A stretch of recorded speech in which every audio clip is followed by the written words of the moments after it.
Hi, and welcome back to Pushbox Banter. I'm Daniel. And I'm Craig. And today we're going to talk about the Monaco Grand Prix. It's one of the greatest races of all.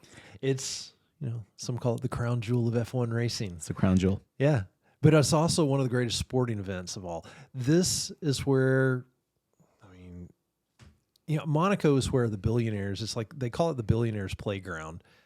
And in this race, the race itself is right by the harbor, and you have all of the yachts and everything. In fact, there's one yacht that's like this massive yacht that's there. It's like over 300 feet long. Yeah, it's ridiculous. Yeah. Absolutely ridiculous. So we're going to be talking about the Monaco Grand Prix and all that implies today. So there's racing, there's qualifying, there's other races to talk about, there's people stories to talk about, their backgrounds, a lot of good stuff.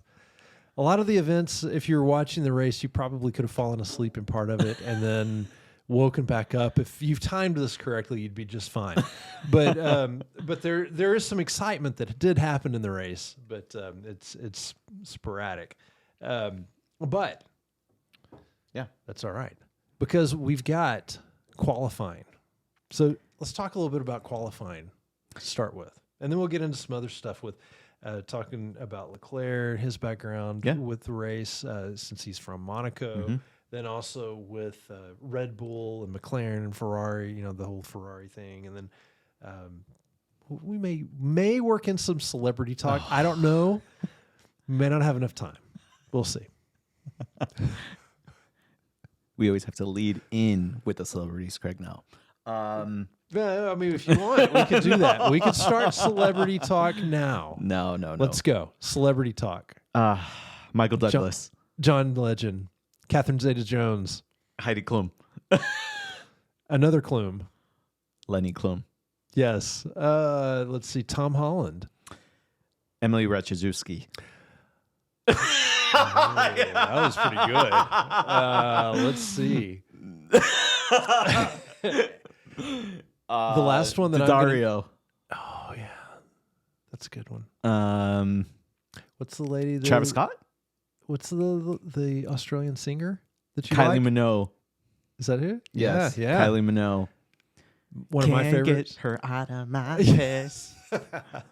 It's really I can't get you out of my head. By the way. Yeah, that's good. That's good. Yeah, Orlando Bloom. He was there too. Nice. Yeah. Nice. John Legend. Did you say that already? Yes, I said John Legend already. Okay. All right. Yeah. Yeah. So a lot of celebrity. What's the guy that was waving the checkered flag? Footballer. Mbappe. Yes. Nice. Yeah. I believe it's a French team. Well, yes. Yeah. Mm-hmm. Yeah. He was there. It's pretty cool. I'm sure there were others. The only ones that were missing we didn't were us. name, so please don't hate us if we forgot their names or, if we didn't mention you and you were the celebrity that was there. We apologize in advance because unfortunately we weren't physically there, but we were able to watch. Yeah. Yes. We were missing. Yes. So okay. Yeah. So celebrities, good stuff. Good stuff. Excellent. So quali. Yes. We had some shock exits in Q1. This is true. Yeah. Tell me about all right. shock so exits. Shock exit Fernando Alonso. Definitely. Yeah. Shock exit number 1. He kind of did that last week too. He didn't do the greatest quali. Yeah, 2 weeks. I don't know if he was out in Q1, but yeah, I know he didn't do the. That was pretty sad for him. Yeah, Q1, out in Q1 had some troubles. Sergio Perez ran into some traffic and couldn't get a good lap in. Out and what was it between first and like P15? Mm-hmm. It was like half a second. So yeah, he couldn't find the time, couldn't find a lap. Out in Q1, miserable. That was rough. Yeah, that was bad. And the whole weekend was pretty terrible for him too. For Red Bull in general, it's pretty terrible. I was really sad. I was upset. Yeah, I couldn't believe it because he's actually a really good runner. To take it back to last week when we were talking after Monza, we were like, I was like, okay, he's probably going to be P2. I can see it happening. Like he's historically been pretty okay. It's either been really good for him or really bad. And this was one of those really bads. Yeah. I mean, he's known for being a great street racer. Yeah. And like, 2 years ago he won? Wasn't it 2 years ago? 2 years ago he won. Yeah, and then 2022. Verstappen won last year. So I mean, their car, even though their car is not set up necessarily for a street race like this with slow speeds, they've done pretty well. I mean, they're able to, if they do well in qualifying, they're able to hold everything off. It's Monaco, so qualifying is a race, you know. Yeah, and usually from first to third, if you're first or third, you're likely going to win, right? 90% chance if you're first, you're going to win, and then there's a chance for second and third depending on the strategy. And when he won it from P3, so he had a good, decent strategy. He got lucky with some safety cars and was positioned in the right place. And even before then, with lesser cars, he was still doing pretty all right. So when he was in, with Racing Point / Force India, historically pretty good. Got to Red Bull, P4 his first time, and then a year later, won it. First Mexican ever to win Monaco. So really awesome. I remember the day I think I told my son to come out and witness this moment. Oh, yeah. We were both saluting as he was like, received his like Louis Vuitton trophy box thing. It was really cool. You drove around waving the flag, Mexican flag throughout the streets. I had it on my playing roof. the national anthem. No. Okay. No. It wasn't like that. It only happens in Italy. And we can get a little bit to what happened once we talk about the race. But yeah, very poor quality for him. And yeah, a shock exit. Yeah. I mean, Logan Sargent was ahead of him. So enough said. Yeah. That's a rough right there. The big shock for me was that Verstappen did as good as he did. Unfortunately, he didn't have like a good last lap. So I'm curious to see, had he put in a lap and not hit the wall going into his first corner, if that would have been different. Like, would he have been higher up? Would he have been P3 or something? Maybe P2 right behind Leclerc? I don't know. I think he would have been. You think so? I think he would have been in a podium type position. He ran really well his first time. Actually, I don't know. It's a little tough to say, but I do think that, like in the throughout the practices, throughout the qualifying, he had a lot of negative comments towards the car. Yeah. About it basically being difficult to manage, difficult to control. Like he was on, one of the comments was he was on the edge of a knife with the car. Yeah. So and he drives, right up to the edge. And in doing that with qualifying, you've got to take it all the way up. Yeah. To where you're literally millimeters away from the wall if you can. And in some cases, you're kissing the wall just a touch. Just a touch, right? Kissing your sister, not your lover. But yeah. So he's going along and he hits the wall like on his last possible lap for qualifying. And it's at the very beginning. At that point, he just kind of gives up because it's over and he knows it. So I do think he could have been up there. I don't know if he would have beaten Leclerc. I don't think so. He had two really good laps that he put in quali. I think before quali even started, I know Perez said they were nowhere near Ferrari, and I'm surprised that Max actually did as good as he did. I'm surprised that Perez did as bad as he did. But somewhere in the middle makes sense, and I think where he landed was probably where as far as he could have taken it. He did hit the wall at the end of the day, right? Like, that car can't turn. He's like he said, he's like on a kangaroo.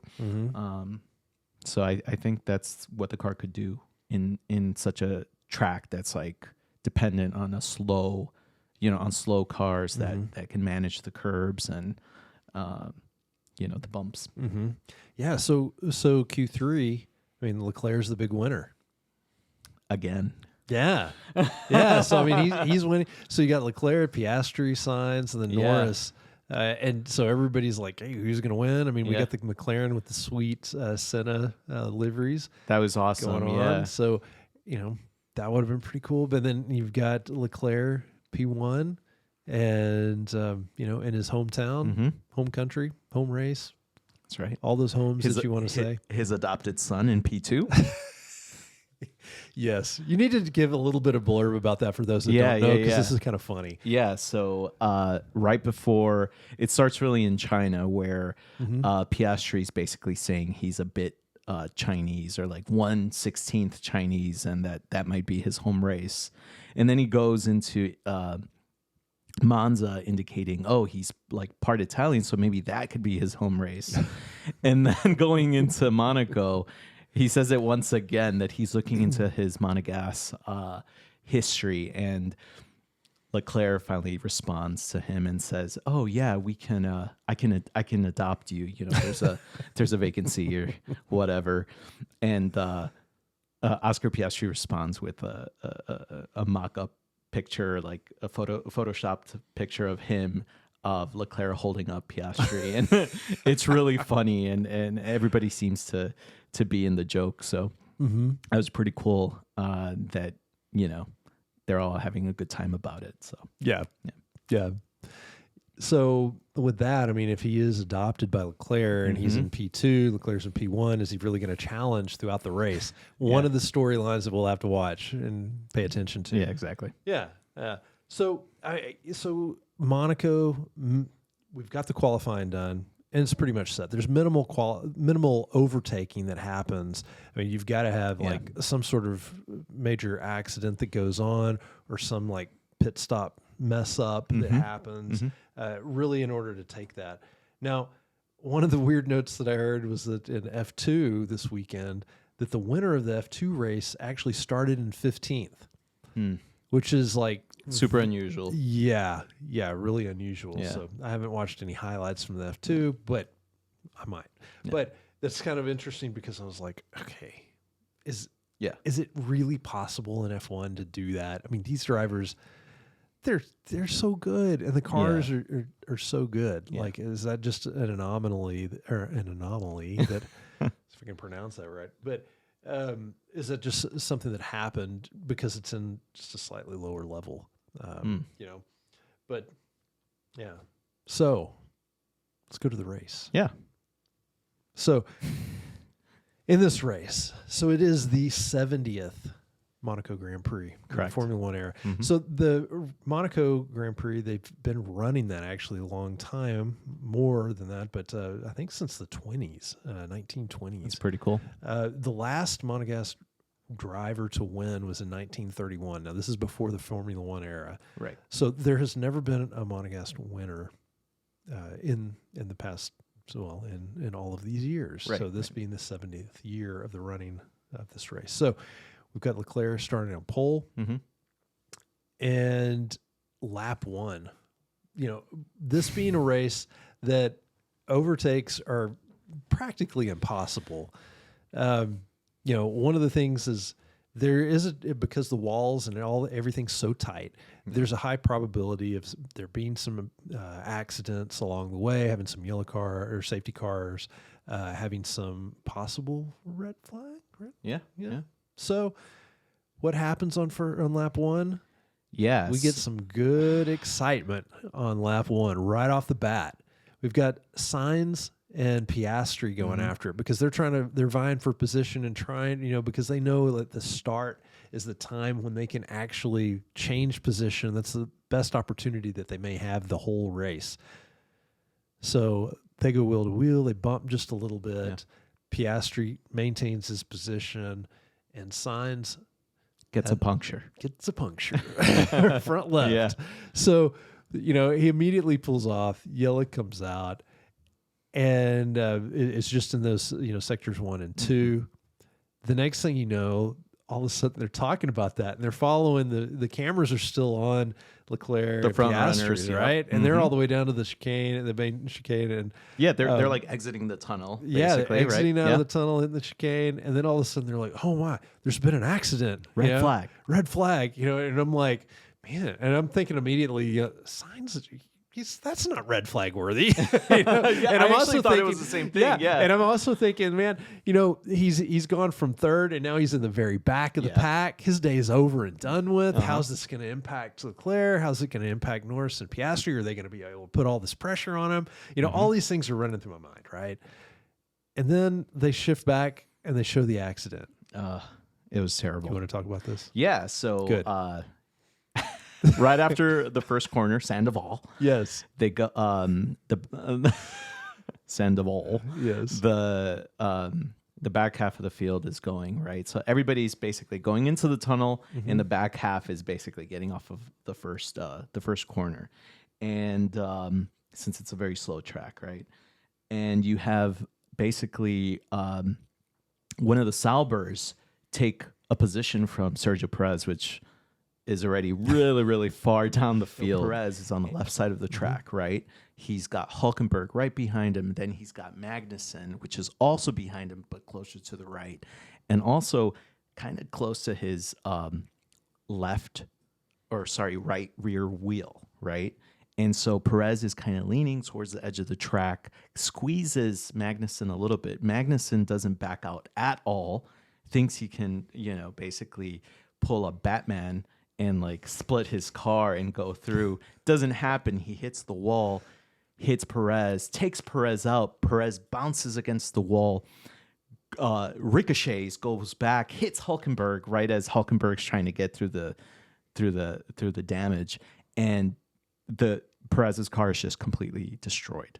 Like all the wheels are off. Two of them are like underneath the car. The rear wing is off. The front wing is off. It's just completely mangled. And thankfully, Perez just walked straight out. Like they got the camera right on him, and he just like came off the car and was like confused, like what's going on? Right. He looks at Hülkenberg first, and he points at him like, "What are you doing?" And then he looks back, and he's like, "Oh man, what's going on here?" But I don't think he totally saw that or expected that Magnussen would just go up and try to squeeze his way through a track that really isn't made. I mean, especially there, like it doesn't make sense. Yeah. I mean, there's a reason why there's typically 0 or like 2 overtakes in that whole race. And that didn't make sense. No. And so what that does, right, it brings out the red flag. And then thankfully at that same time, you had Sainz actually try to make his way to the pit lane. So he was able to, even with his puncture, kind of back out and keep going. So the winner here was actually Sainz. Sainz was able on the restart to basically take his place back because a lap wasn't actually, there wasn't a sector that was completed to actually set a starting grid for the restart, right? So that was pretty cool. Bad thing is though, both the Haas's were out. I mean, they were out they were out from the get-go, to be honest. Yeah. They had that pre-race penalty. Yeah, there was a pre-race penalty, and they had actually qualified pretty high up. I think they were in like P11, P13. I could be wrong, but they were in the midfield, and they were disqualified from quali. Yeah, because there were some issues with some regulatory rear wing dimensions or whatever, and they were disqualified, had to start 19th and 20th, right?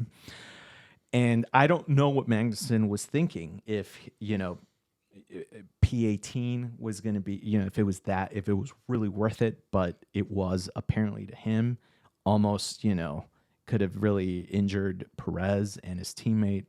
I don't know, just a silly action at the back of the field that was totally unnecessary. And I think they ended up injuring a photographer that was there too. Wow. So one photographer had to get taken to the hospital. So really a terrible start, and the worst situation I think that could happen in that race, because it effectively ended the race there. Like that was it. The cars came back, the ones that could get fixed got fixed. Yeah, I mean you had that happen. You also had Gasly and Ocon. Oh my gosh. At the exact same time. Yeah. At the exact same time. So now while this is happening, you've got the front runners, going into the chicane, getting out of the chicane already, right? You've got the midfielders going into the tunnel, and then you've got the back of the field, in this trouble here after the first corner, going into the second corner with the issue with Perez and the Haas cars, right? At the exact same time, you have issues with the two Alpines. Okay, that the Alpines, who are doing really exceptionally good for them at that time, running 10 and 11 with Gasly in 10th and Ocon in 11th, and going into the tunnel Ocon lunges. Yeah. And actually gets through the apex and then gets his rear tire over the front right tire of Gasly, goes up in the air like rear end first, and then slams to the ground, which is like super violent. Like I saw it, and though it didn't look like there's a whole lot of damage to the car, like these guys are like basically laying down in that car. Like he must have destroyed his back. Like it was like a giant hop and like fall straight to the ground. Anyway, completely stupid. It was ridiculous. Yeah. Like, I mean, he's fighting for position, but it's like one spot and it's his teammate. Like the last thing you want to do is take out your teammate's car and your own, but it's... Yeah. And then after the race, Gasly was actually saying something along the lines of like, oh, he didn't follow the team order. So he didn't respect whatever was decided before the race. So he was just trying to he was over here like, I'm going to be cheeky. I'm going to take this spot, get a point for my team. Dude, Gasly's already got a point, and you guys know there's no like getting ahead of anybody at that point. Like the race is probably, unless something happens in the pit lanes, they're probably going to end up, at max P9, 9 and 10 instead of 10 and 11. And there you go. He was out of the race. So foolish, I thought. Yeah. Lap 1, you have a DNF for Perez, both the Haas's, so Magnussen, Hulkenberg, and then Ocon. Sainz gets rescued with the red flag, gets back to the pits. They fix his car. He goes back on the restart. He's in third. And I think the rest is history, really. Somewhat, yes. I mean, was there another part of the race that you thought was... There were some parts that I thought something might happen here, because you've got typically you always see, they got to have a pit stop. Well, they don't really have to. It's just they had to change tires. They have to run 2 different compounds. So everybody that started on hard tires switched to medium. Everybody that started on medium switched to hard at that red flag. So it effectively took out any pit stops needing to be had. There were a couple of pit stops that were made, and they were in situations like Hamilton was one of the people that had a pit stop, and he was like 20 plus seconds in front of Tsunoda. Yeah. So he basically was ensured that he was going to be able to pit and get out in time and keep his place in line. So whenever he did that, and the thought is that, hey, maybe he's able to overtake Verstappen, or he'll have fresher tires if possible. He could overtake. So the very next lap, Verstappen pits, and he comes back out in the same spot. So it kind of negates that. Verstappen did catch back up with Russell, and there was a thought that maybe he's going to pull something out, and he catches up. He still has about 10 laps to go, and he's like half a second behind him, and you're like, maybe, and then you're just like, it's not going to happen. They had like 2 overtakes, I think, in total. I think Stroll had an overtake. Stroll did, yeah. And then after he did the overtake, then he punctured his tire. And so then he went all the way back to the back of the grid. Very Lance Stroll there. Yeah. I think somebody else had an overtake too, but it was obviously... I don't know. I really think there was just one. It was extremely memorable. Yeah, it might have been just one. So, yeah. So and to your point there, Russell was actually on mediums the whole time, like right. old mediums. That's right. It was so weird because he was like, man, guys, he's on the race radio at the beginning and he's wanting to push further so he can keep pressure on Norris and keep up with him because he thinks he's like, this is the best time that we have to pass him. And everybody's like, no, we want you to back off, Russell. Yeah. So he's like, okay. So he backs off, and then they just want him to keep backing off. Yeah. And it was all because they knew that they couldn't beat the McLarens. It was really a how slow can you go sort of race. Yeah, how slow can you go? We're going to stay in our place and make sure that we get these points. Yeah. And make sure that we don't mess up. So it was really weird. There were a lot of guys that were lapped 2-3 times. Yeah, I saw that. Yeah. So which was kind of interesting to see, but seeing those blue flags. Yeah, don't get to see those all the time. Yeah. But So the race in and of itself, there was a lot of excitement at the beginning, whole lot of excitement. Yeah. But then, I mean, it's Monaco, so there's not much overtaking. You kind of know what's going to happen there. Yeah. And sure enough, there wasn't much overtaking. And how it ends, Charles Leclerc. Yeah. He's coming in first. So he is the first Monegasque winner of the Formula One. Yeah. It was really emotional. Yeah. Yeah. It was really cool. He was super excited and everything. And, you know, I mean, it's really cool. And it's a cool story too. Like his background there. Do tell. So many years ago, a lad named Charles Leclerc was born in Monaco. And he grew up on the streets, the mean streets of Monaco. And but in reality, he was not he wasn't from a wealthy family. So he was, you know, average citizen there. He would, you know, ride the bus to go to school. He would walk on 2 feet like all of us do. And he got into karting and became pretty good at it. He did have I think his godfather was a Formula One rider, a race car driver that did pass away doing that. But his dad passed away when he was young. When he was still racing, but hadn't gotten into Formula One at the time. And so one of the stories is that he told his dad a little white lie and told him, you know, before his dad passed away, that he'd been signed for with Ferrari to ride in F1. So. And that was before that actually happened. So I'm not sure if that was once he was, because he did get signed with the Ferrari Academy. Yeah. But he definitely manifested it. Yeah. He's definitely put in the work and everything. So he's finally there, finally gets to ride. He wins. You know, he gets to go up there. He has Prince Albert, you know, congratulating him. It was like, I think kind of teary-eyed a little bit.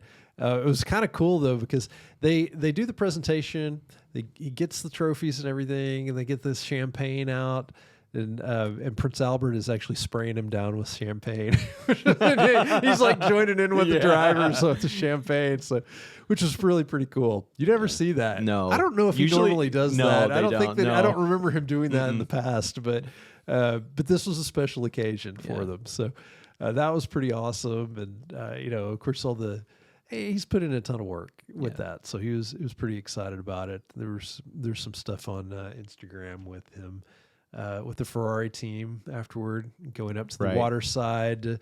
I don't know exactly what they were doing. It would be interesting because they got Fred, and he still has the bottle of champagne with the little the GoPro camera attached, so they can see whatever they drink out of it, right? But he hands it over to somebody, and then Charles kind of turns him towards the water, and it looks like, I don't know if they were expecting to jump in or what, but then all of a sudden he grabs Fred and throws him into the water off the dock. It was great. And then he jumps and dives in after him, and a few other people dive in too, so they're all like super celebratory. It's really cool though. Yeah, really, you know it's a big party for sure over there right now. Yeah.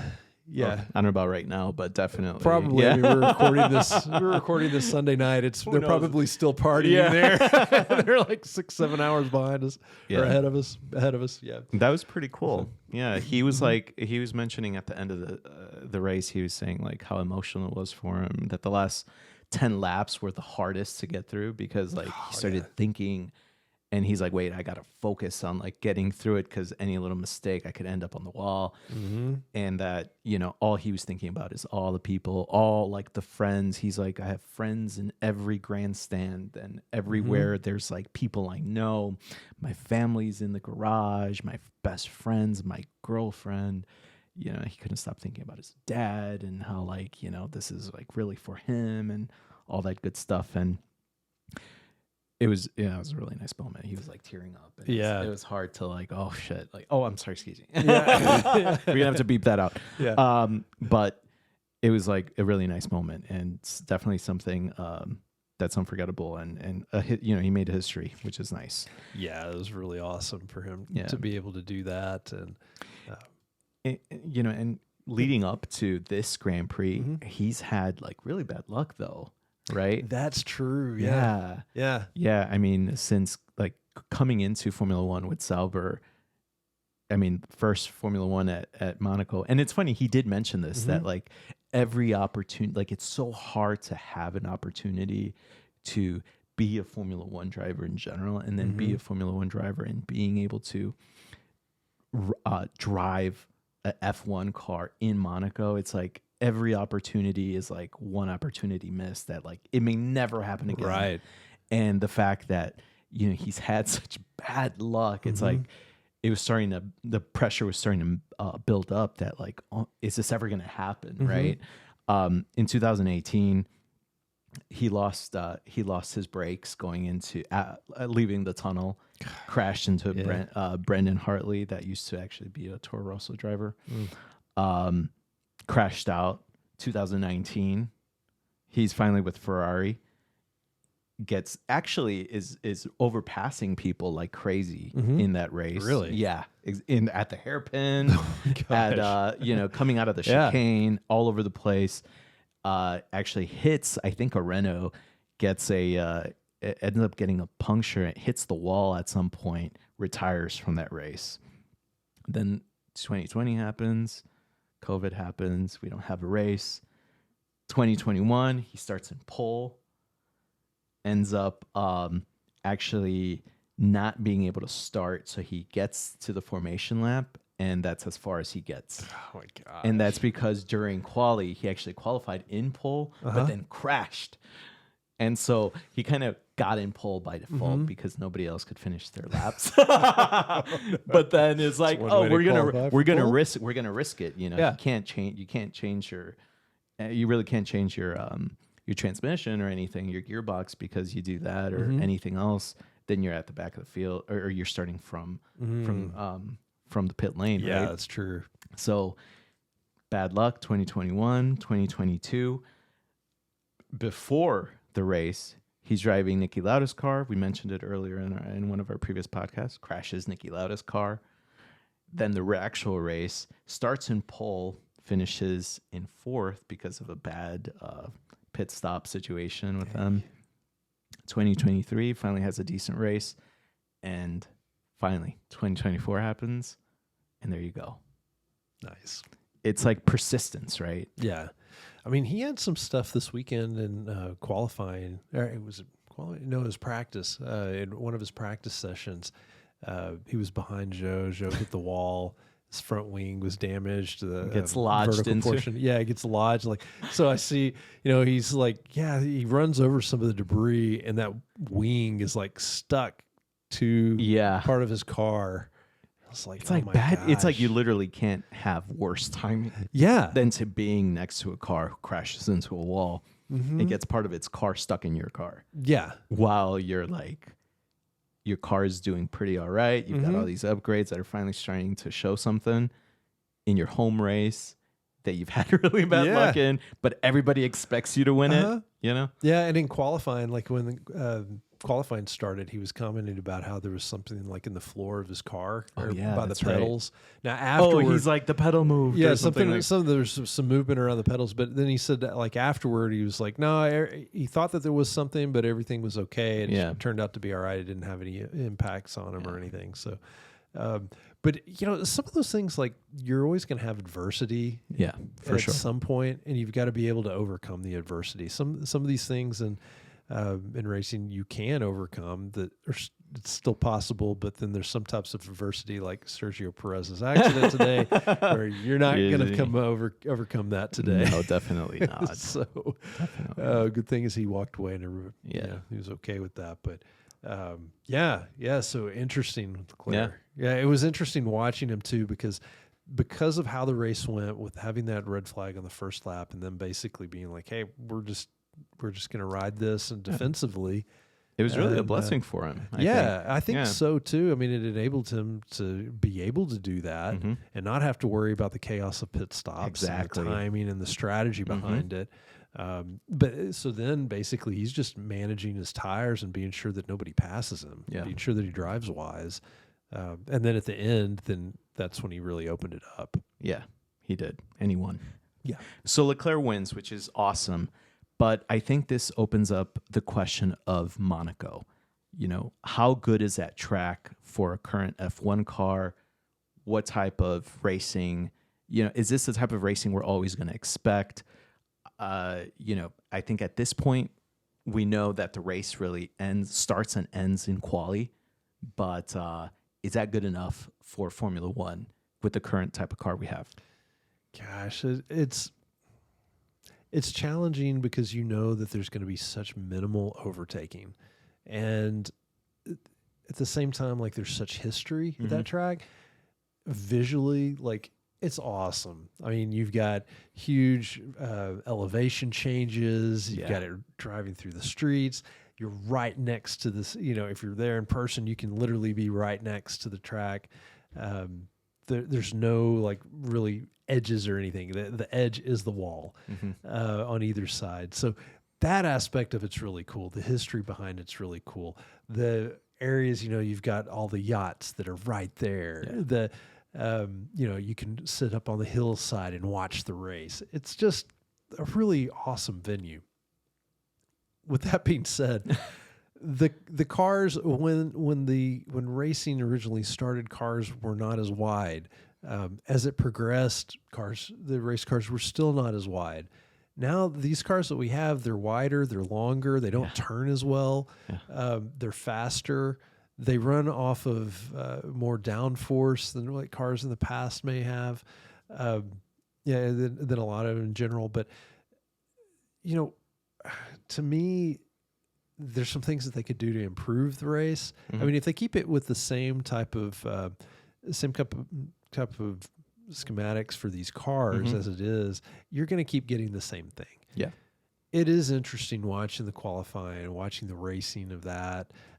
It is interesting to see some of the starts, a little bit of the strategy, but this is definitely a race where you can sit, you don't need to be glued into the TV to know what's going on. Right. Is that bad for the sport? Maybe. I don't know. I think that they could do some different things that would be pretty fun. I don't know if these are viable things, but I think they're fun to think about. So what are you thinking? Some people are going to think that I'm crazy for this. So there's some different things that you could do. Yes. Here come the hate comments. Yeah, right. I know. Oh my gosh, you're so crazy.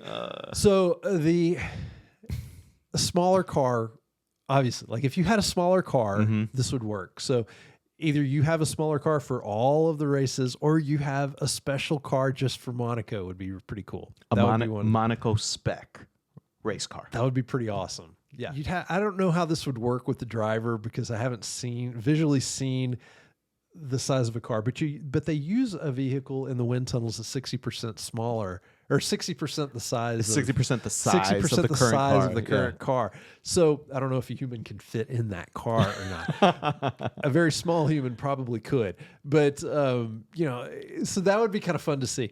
But a special spec for the car would be pretty awesome. That's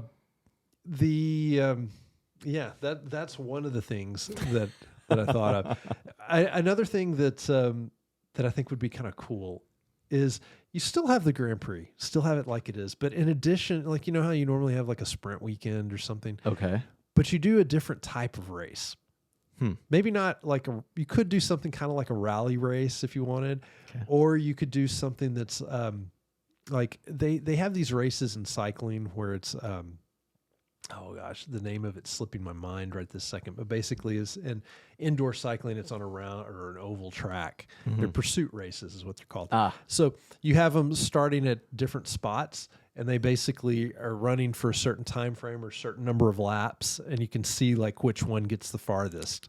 Or which one gains the most on the other one, and then they go to the next round. And so you could do this with your teams. Interesting. Go to the next round and keep, see who actually wins the pursuit race, to see who actually is faster.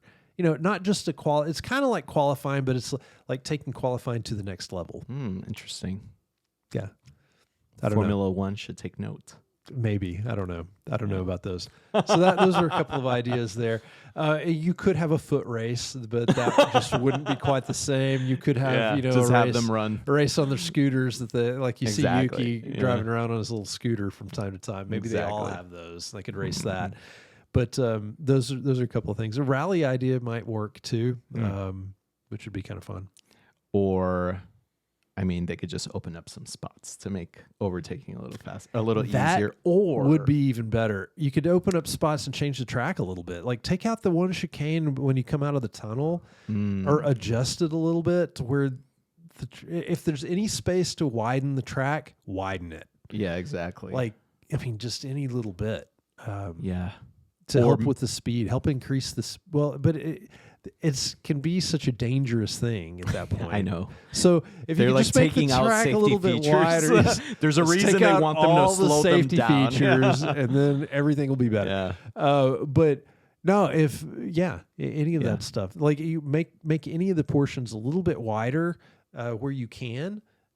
Move some of the chicanes, maybe not make them quite as extreme, to where there's a little bit more possibilities to pass. Yeah. Those type of things could be better, but you do, because the track is so narrow and the turns are sharp. Yeah. You got to be careful with how much you can adjust that track. I mean, if they could, I think they would, right? Like it's just hard. Maybe not. I know. I mean, maybe they just want to put keep a swimming it. pool in the 70s. You know, made a couple of curves there. Alternatively, they could just make. They could add mandatory pit stops, like 5. That's right. So if you had it to where there were mandatory pit stops, that would make this race a lot more interesting. Yeah. I mean, even having one mandatory pit stop. So the rules right now are that you just have to change the tires, right? Once. Just have to change the compounds once. So have it to where there's a mandatory pit stop in Monaco. Like have a special set of Monaco rules. Right. And that being one of them, where you got to have 1 or 2 pit stops. Yeah. Like it changes. That would dramatically change the planning and the strategy of the race. Exactly. I mean, dramatically. Like you guys probably saw like in some of the tech talks with the race strategy. Like if you're just driving your one little car for the whole race and you're the only one out there, you could do the fastest route is probably like with 2 soft tires, and you could do that. But because of all the other variables that come into play, that's like thrown out the window, and it's really like a hard and a soft compound tire are going to be the best strategies to go with in general. Right. So yeah, but it would make that way more interesting to see. It would be more. There'd be more complexity for sure. Yeah. So yeah, I think anything to add a little complexity, a little excitement for the viewership, and for the sake of like, hey, these cars just they're not meant to drive in these tracks, so let's add something to just make it enjoyable for the sport. Yeah, because everybody loves Monaco, and we don't want it to go away, and I don't think it will go away, but we also want to be able to enjoy it on the TV and stuff like that. Yeah, it just needs a little bit of a tweak. Exactly. Or 2 or 3. To make it, just to give it the possibility of that. Otherwise, it's like a grand procession, you know? Like, exactly. Like I go and watch a parade. I know who's going to finish at the first and who's going to finish at the last. Wow. Nobody's going to pass. That's good. Pretty much. I'm pretty sure. Excellent. Yeah. But our next race. 2 weeks from now? Yeah, 2 weeks from now. We're going to Canada. Yes. But before we get to Canada, can we talk a little bit about Red Bull? Oh, yeah, sure. Yeah. So what was the deal with Red Bull? So Red Bull, it's so generally Red Bull's car, they're not made for slow speed tracks. And that's what we've got here in Monaco. Now that, I say that, but then the previous 2 winners have been Red Bull drivers. So yes, they can go fast and they can do that on the qualifying. But they've got to be just right on. I know Max Verstappen in some of the comments, he was saying, his car is like on the edge of a knife. I think I already mentioned that. Yeah. But so, it's still pretty difficult for them. But you had, you have this situation going on here. And you had Helmut Marko was actually explaining this a little bit, saying that there's basically a issue with the correlation between the simulator and what the simulator was outputting with what actually was mechanically happening on the track. Ooh. So the simulator wasn't actually showing that there was any issues going over the curbs, with the current ride height. And Max at some point was saying, and I mentioned this before, he was saying, hey, this car is undrivable. It's like a kangaroo. It's like a go-kart. Sergio Perez was saying the same thing. Hey, this is unacceptable. there's no way we're going to reach the Ferraris, right? Mm-hmm. And that's because the car was actually not showing what the models were telling, the team they should have expected. So they basically, Verstappen at one point says they went softer, stiffer, but everything was like a go-kart. So like driving without a suspension. So, and you could see on the onboards, these guys were like, their heads were bobbing like bobbleheads. It was quite crazy. So, that car doesn't do well over curbs. And we saw it as well in Monza. Yeah, that's true. I think Canada is going to be it's going to be a little bit more representative. I think their package should be a little bit better. And I think we might see Verstappen on the top step. But that'll show us if this was an anomaly at Monza and at over here at Monaco. Yeah, I'm a little concerned about Perez. I mean, we've got, as far as like his contract situation. I mean, we're a third of the way through the season, and he was offered. Rumor has it that he was offered a 1-year contract this past week. He came back as a counteroffer, wanting 2 years, which is great. So they said no, or at least that from what we understand, allegedly. They said no. Or maybe allegedly they said, well, let's think about it. We'll have to think about that. Allegedly, it's a no. Yeah. So he's got a no going on there. So is he going to come back and accept a year contract, or his actions on the track right now going to impact whether they keep that offer out there or pull it back? Exactly. What are their other options? If they don't have Perez, then they have Lawson, they have Yuki. They've got some options, but I don't think anybody's going to do better than Perez at the current moment. And who knows? Who knows what Perez has that we don't know about? Maybe he's already in advanced talks with some other team, and we just don't know. Yeah, that's true. So, it's concerning for Perez. It's concerning for Perez. It's actually, for me, I see a parallel to last year, except last year it happened earlier. It happened in Miami. Yeah, that's true. Right? Where he was just a kind of a downturn, and it was a very sharp downturn. It's almost like the car just went completely away from him. And this year, parallel, he starts great, and it doesn't do too bad in Miami, but then here we go. Monza, is that an anomaly? I don't know. Again, replicated in Monaco. So, Canada will tell, is this, is he back on form? Was this just the car, or is the car just gone away from him and gone in Max's direction? Yeah. Who knows? Yeah. Man, I know it's tough. It's tough for him, and it's tough for I'm sure it's tough for the team. One, I bet they want him up there. They want him helping Max. And if this says anything, it says that, hey, something's actually wrong with the car. Max in P6 is not where Max should be. Right. Again, it's Monaco, so we can kind of chalk this up to it's Monaco. That's it. Quali happened. That you are where you are. You ended up in the wall. Kind of your fault for being all the way in the back with Magnussen behind you. That's what happens. Whose fault is it? Whose fault is it that you were next to Magnussen? But I think we should expect something better. Hopefully, if not, who's to say what's going to happen with the contract?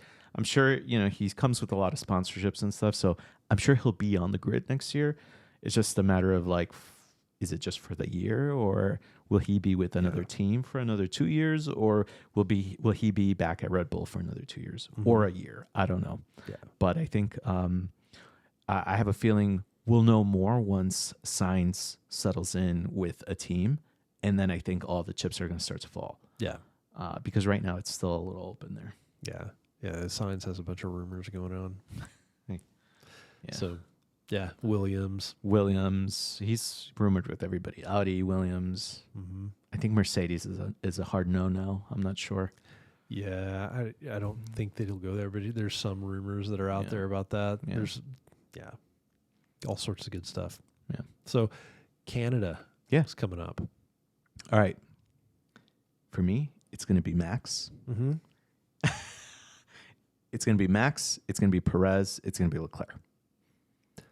Max, Perez, and Leclerc. I think it's a little wishful, but I think the car is going to be suited. The Red Bull car, I mean, they're going to throw out everything at it for the next 2 weeks to get it back up to where it should be. Yeah. I definitely think Verstappen's going to be there. He will be at the top podium again. We'll get to hear the Netherlands national anthem one more time.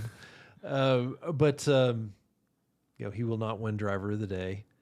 I do think that, let's see, for second and third, I think that Ferrari, Leclerc, I think is going to be on the podium, but I think that we're going to have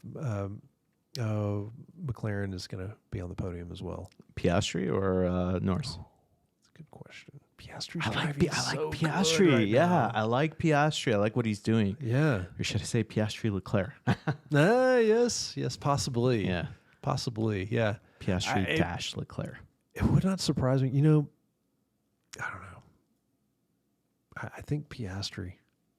I could see it. I could see it being a Max Leclerc and then Piastri. I'm going to say Piastri, even though it's probably going to be Norris, but I'm going to say Piastri because I want to. Yeah. And I can, and so I will. All right. Yes. Great. Yeah. So that kind of brings us to the end of our talk for today, I think. Yeah, I think so. Maybe. I'm excited for Canada. I'm excited for what's to come. Mm-hmm. I think we'll see a lot of things kind of shifting. I think we'll see the driver market start to kind of settle. It's already kind of getting there, but I don't know. I haven't heard anything crazy. There's a little bit there's a couple things. So the racing should be good there, and I think we'll talk again. Will Lance Stroll get to hear his national anthem at the end of the race? No, but he will not. He will hear it at the beginning. Yes. All right, guys. All right. Well, you know what to do. Follow us on all the platforms and like, subscribe, comment. Only good things. 5 stars. And yes, Craig, I appreciate you, man. I appreciate you too, Daniel. It's good times. Yeah, we'll do it again. All right. Thank you. Good. Thank you.